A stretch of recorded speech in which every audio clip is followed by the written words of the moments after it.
Hi, I'm Tom Dorsey, and this is the DWA Minute. I got an email this morning from one of our clients, and it's on a Warren Buffett quote. He says, "Equities will almost certainly outperform cash over the next decade, probably by a significant degree. Those investors who cling now to cash are betting they can effectively time their move away from it later.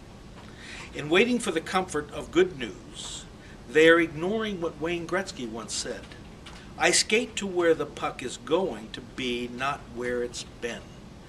Now, for us, that really doesn't make any difference because we look at the indicators and what they're telling us today. It's just another day at the office for us.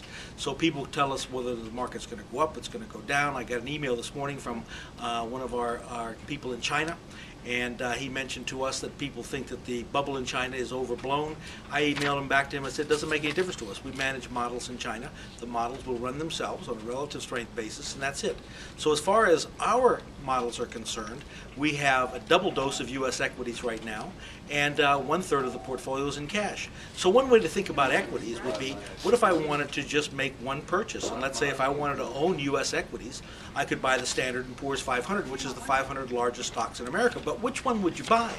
Did you even know that there are two Standard & Poor's 500? One is capitalization weighted, one is equal weighted. What does that mean?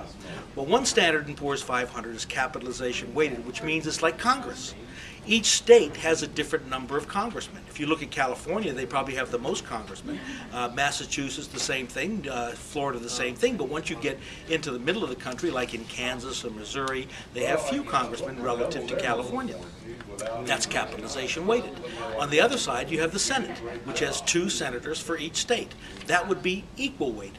So the Standard & Poor's 500 is broken up like that. They trade very differently. The difference in performance is astronomical. In fact, last year I think there was probably a 12% outperformance in the equal weighted Standard & Poor's 500, which would be more like the Senate. So understand which one of those you want to be invested in. Our work has suggested to us now for over a year that the equal weighted was the play. Well, what does that mean? How would I buy an equal weighted Standard & Poor's 500? Well, if you wanted to buy one share of it, the symbol is RSP, Robert Sam Papa.